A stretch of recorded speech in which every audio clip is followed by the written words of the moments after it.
Welcome to Chris's Storytelling Corner.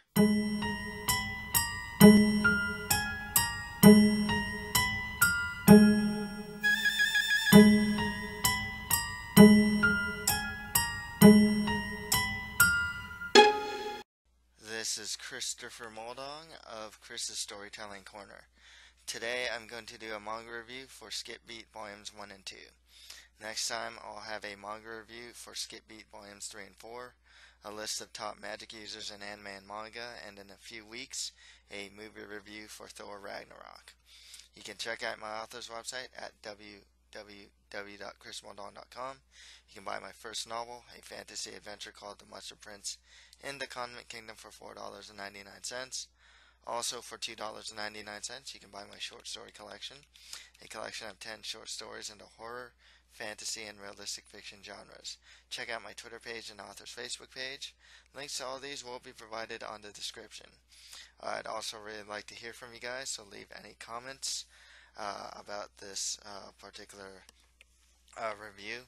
If there are any other manga or any other series that you'd like me to review, please tell me in the comments section. Make sure to subscribe and share this channel as well. So the way that this is going to work is I'm going to do a recap of Volume 1 of Skip Beat and then give my thoughts on the volume and do the same for Volume 2. So let's go with recapping Volume 1 of Skip Beat.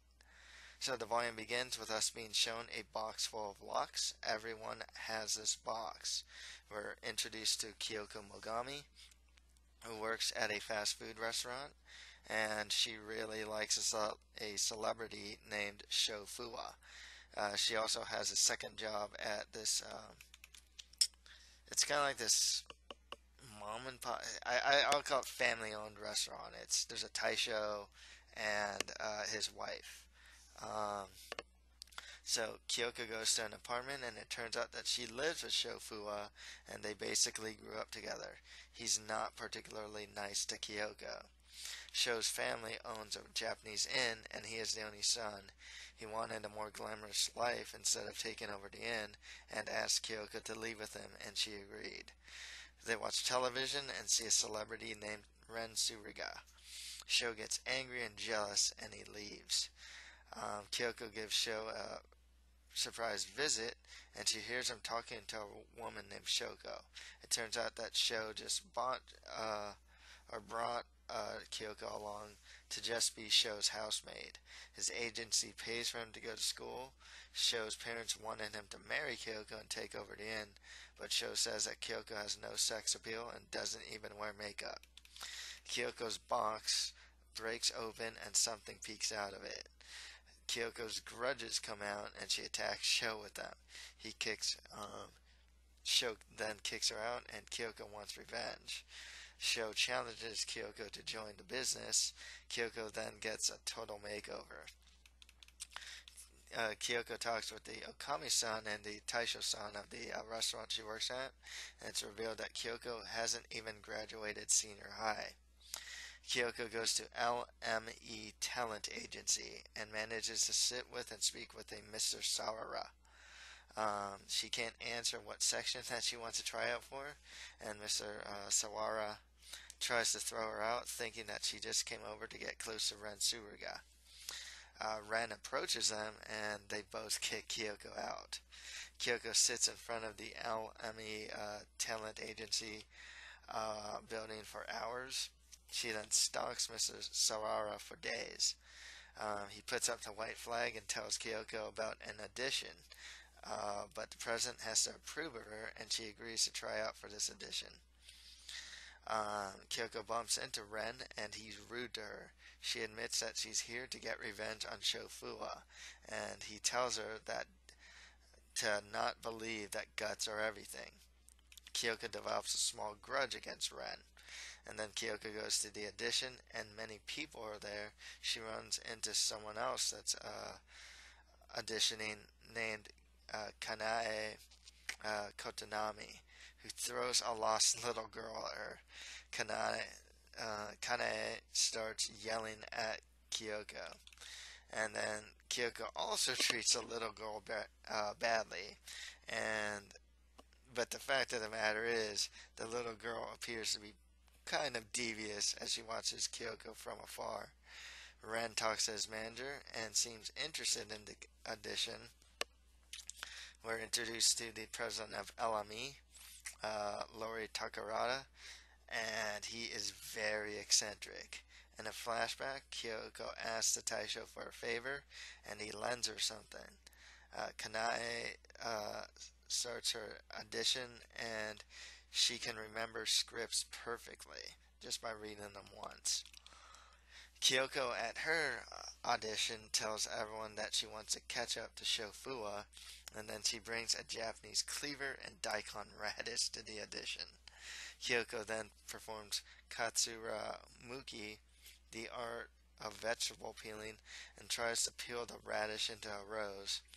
It's revealed that most of her early years shows parents took care of Kyoko, and she became well liked by his parents after becoming popular with the customers and learning how to use a knife. Kyoko doesn't quite make a rose, but she still impresses the judges and the president, and then Kanae admits to Kyoko that she stood out from the crowd. They then do a reaction test, and Kanae does really well, but Kyoko fails miserably by showing extreme anger instead of love. That saddens the president of LME, and Kyoko does not pass the first round, but Kanae does.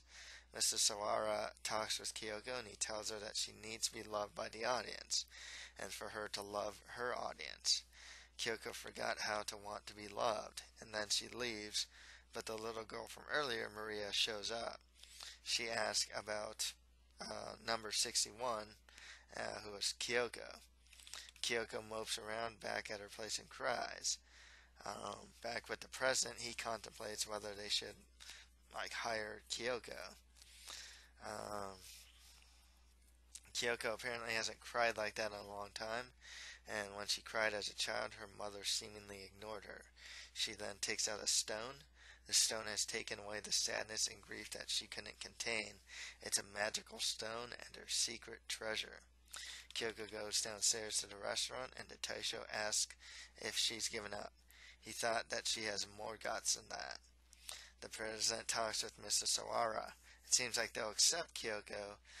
She lacks an important emotion, but he wants to set a plan into motion. At the end of the volume, Mr. Sawara says that the Kyoko he knows won't give up after just one failure, and she will come back to LME. So, some thoughts on Volume 1. Start with Kyoko. I mean, the whole premise is sad. I mean, it's devious, conniving, kind of sad, and kind of ridiculous too, if you really think about it. But that's what makes this series so fun. Kyoko is absolutely something of a spaz. That's kind of a strong word, but she's very inconsistent. Like, she can be pretty happy and then be chaotically angry to the point where her grudges are coming out to attack people, which is actually such a funny thing to watch. It is really funny. And the grudges talk, too. So that also makes it just quite comical. Kind of sucks what happened to her, honestly. I mean, obviously, she was used by Fuwa, and now, the whole premise is of her getting revenge on Sho. So we'll see how she does in the world of, it doesn't actually say what she wants to be. Is she trying to be a singer, actress, or something else? I guess we'll find out. But you can tell with her weird quirks. There we go. She has really weird quirks and whatnot. It's gonna be a pretty fun ride. Fuwa is a jerk to be nice. Um, and what can he say? You know, I mean, he used this girl, and he's the type that really doesn't feel guilty about it. He also seems to be absolutely dependent on others to like make meals for him and whatnot. He's kind of like an overgrown baby who has some talent and has looks, but like, and Kyoko obviously was his head over heels about show, but like, you know, he does not have a lot of good qualities to him. Um, he's definitely someone that you just want to see get his comeuppance. I mean, just so bad.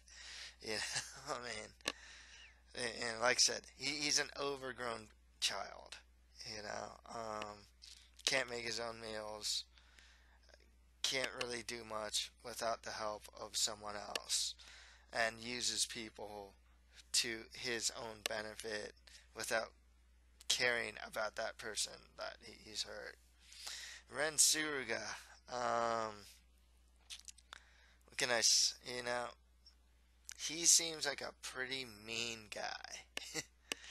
There's something interesting here though. There's something really interesting because we have already established the female lead Kyoko and Sho and Ren look like they're gonna be important to the story. You know, this is shoujo. It's not outside of the realm of possibility. I don't know how Sho and Kyoko work, but you never know what's going to happen in shoujo manga. But you have these major characters showing up. I personally can't help already thinking that some sort of love story is going to formulate in some way, shape, or form. I mean, you already built this whole premise with Kyoko already where she can't love, so it's kind of like someone's got to bring that out from her, anyways. Um, we saw the president, Takarada.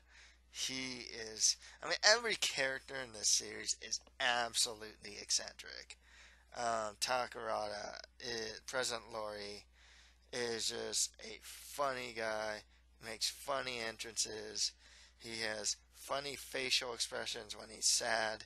He definitely shows his emotions quite visibly.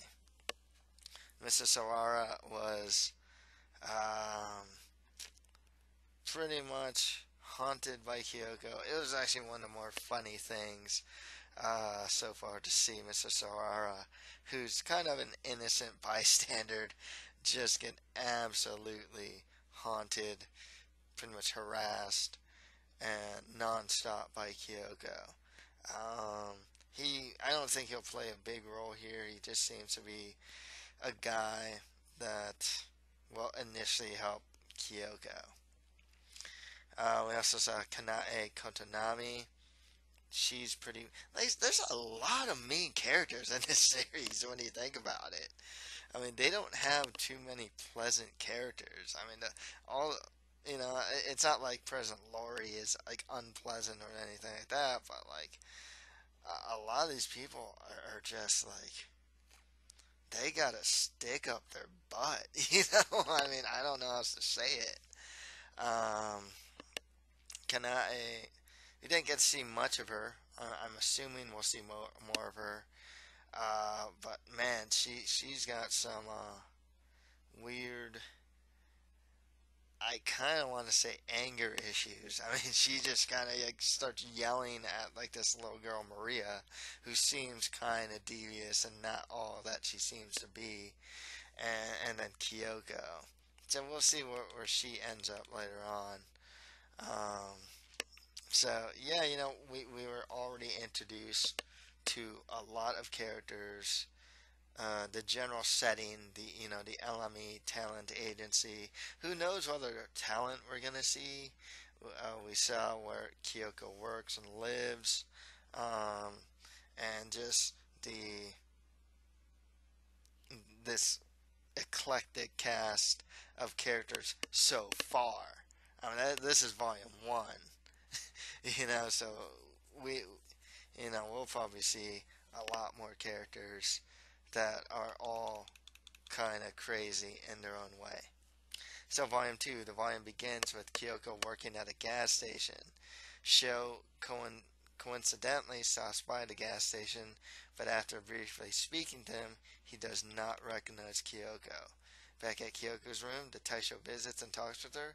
He asks her if she did everything that she could to become, to get into LME, and she says no. The next day, the Taisho gives her a daruma for her to draw in its eyes. She draws in one eye and says she'll draw in the other when she's beaten Shotaro. Mr. Sarara talks with Ren, and Ren tells him that he dislikes Kyoko. Kyoko returns to LME and sneaks inside and runs into a famous actress, Miss Kimiko Kamiyo. Miss Kamiyo asks Kyoko if she's that girl. Kyoko ends up carrying Miss Kamiya's luggage. They see Ren and Mr. Sarara. Excuse me. Kyoko asks Mr. Sarara to join, if she can join LME. He tells her, well said, and to do the best she can with what she's already doing. Miss Camillo tells Kyoko to carry her stuff or else she'll deduct points. Mr. Sarara sees the president of LME, Lori, and he announces that there is going to have a new section, Love Me section. Ren tells Kyoko that the work she's doing now is for the Love Me section. The section will help train those people to nurture what they lack. She has to put her heart into her work, and she gets a point stamp after she's done with her work. Miss Camillo gives her a stamp with minus 10 points. Kyoko talks with President Lori. She explains that she sacrificed her whole life for someone else's happiness, and she can't think about serving others without remembering that. President Lori gives her a box of stamps and a stamp book. He tells her that she'll start out mostly working backstage, but eventually she'll get to work where she'll appear on TV. Kyoko has to wear a really embarrassingly pink work uniform. She gets an assignment where she has to clean gum off the floor. Elsewhere, Fuwa runs into Ren Suruga. He picks a fight with him, but Ren stays cool and calm. Embarrassing show. When I say pick a fight, he like kicks this lamp in front of him, and then Ren kind of coolly kicks it back at him and tells him to clean up the trash and pick up the lid. So it's kind of, I don't know if it's a lamp or a trash thing or something, but it was something of that nature. It was really cool. And then Sho got really embarrassed.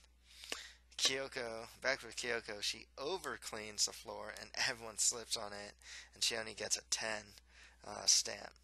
A celebrity, Ruriko Matsunai, bumps into Kyoko on the stairs, and she has a request for her. President Lori talks with a movie director that is directing a movie that Ruriko is in. Kyoko goes to pick up Ruriko, and she's heavily clothed. Ruriko tells her that being under the sun for a long period of time will ruin her life. Kyoko thinks that she's allergic to UV rays. Their van stalls, and they're forced to walk to the set. Kyoko has to hold a big parasol for Ruriko, but after walking, Ruriko gets tired, and Kyoko carries her on her back. Ruriko makes it to the set and meets with the director, Seiji Shingai. Ruriko came holding the parasol. Kyoko apparently sprained her ankle, and Ruriko left her there. Ren finds Kyoko and carries her to the set, but Ruriko gets mad at Kyoko because she was carried like a princess by Ren. She thinks that Kyoko curries favor with other people. Ren's manager, Mr. Yashiro, introduces himself to Kyoko. Kyoko goes to see Ruriko, and Ruriko is mad at her. She admits that she hates the Love Me Ruriko admits that she hates the Love Me section, and she only asked for Kyoko's help so that she could destroy her. Kyoko and Mr. Yashiro take Ruriko to the shoot. During this time, no one, including Ren and the director, were particularly looking for her, for Ruriko. She pushes Kyoko down, and Kyoko hurts her foot more. Ruriko is not playing. Ruriko then starts playing the role, but she's not playing the role to the director's liking and expectations. She gets mad and threatens to quit. Ruriko then challenges Kyoko to act the role, and Kyoko accepts. It's revealed that President Lori wanted the director to cure Ruriko of her bad habit of quitting when she doesn't get her way. Ruriko realizes that she might be in real trouble. Ren gives Ruriko something of a pep talk, and then Kyoko appears with makeup on wearing a kimono, and everyone notices her beauty. Kyoko acts the part of the daughter of an old established family and plays it well. Her training working at Shotaro's parents' inn really helped her. Kyoko's foot starts to hurt really bad. Ren tells her to avoid competing in the next scene because there's a tea ceremony scene that will really cause pain to her foot. In the end of the volume, Kyoko admits that she'll use her guts to make it through. So some thoughts on volume 2. The love me section. What can I say? I mean, that is just some funny stuff. I mean, and they have to wear this bright pink uniform and, just do odd jobs, hoping that they'll find love, hoping that, that, like, Kyoko will find love and be able to, love the audience and whatnot. It's so over the top, and it works so well with Skippy, and that's the thing with Skippy. It is so over the top. To the point, it's just really funny just how embarrassing. It's black and white, but it's just funny the way they talk about the uniform. You can't help but, you know, imagine it being really embarrassing. I think, unless something really changes right now, I think we're getting a really good idea of what Kyoko's like. And, well, a lot of these characters are like already. I'm sure that we're going to see changes. There's a lot of volumes, but, she's, she uses her guts. I don't. She might have some latent skill as far as acting goes, considering how well she did that role and how impressed the others were with her. She's still kind of all over the place, super eccentric. Can feel hate and anger from others, which is once again emotion and skip beat is like material. That's the thing. I mean, you have grudges that are like these weird little spirit thingies. You have anger rays. I mean, it's funny how emotion is kind of its own character in the skip beat universe. I think it adds to the comedy. It makes it really funny, especially from a visual standpoint. What I was saying about Ren, from the first volume, dude's still a mean guy, but you can't help but feel that maybe he's got something with, he's at least curious about Kyoko. I mean, I think that's easy to see.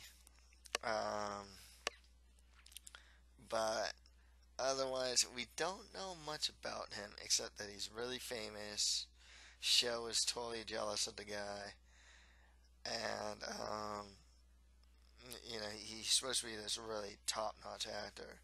Ruriko, on the other hand, is a total nasty woman, is what I'll just say. You know, deceptive, prone to anger and whatnot. Like I said, there aren't a lot of pleasant characters in Skip Beat so far. Ruriko is just kind of like add her to that list, you know. She kind of has a twisted reason not to like Kyoko, which kind of makes sense. It's kind of like, what are you doing here? How did you get into LME? You have no talent, you know. I mean, you didn't pass the test. How did you get in here? You know, so I can see how she can think that Kyoko curries favor to get what she wants, and in a sense, in you know that kind of a twisted logic, I can see how Ruriko can be mad about that, but she is not very pleasant. It's kind of violent. Um, Also, similar to Shofua, kind of an overgrown child in her own sense that needs to be taken care of, and seemingly throws temper tantrums when things don't go her way. We do actually see a somewhat pleasant character in Mr. Yashiro. Seems like a nice enough guy. Um, like to know more about him, but seems to be one of the more level-headed characters. The director, uh, there's not much I can really say about him. You know, he's just kind of there.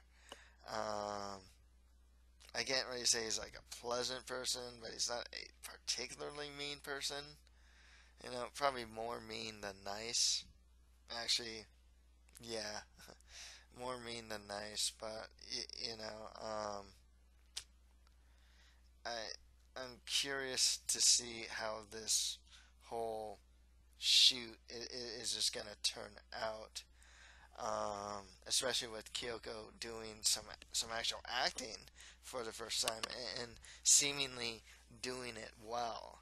Um, I don't know if it's a sign of things to come or what, but you know, it's interesting. I'm very curious to see what this tea ceremony scene is going to be like and how Kyoko is going to apparently use her guts to get past this scene. So that's all for today. If you like this, don't forget to subscribe, share, and comment to this channel. Thank you for listening to this manga review. Next time, I will have a manga review for Skip Beat Volumes 3 and 4, a list for the top magic users in anime and manga, and a movie review for Thor Ragnarok in just a couple weeks. Thank you, and until next time.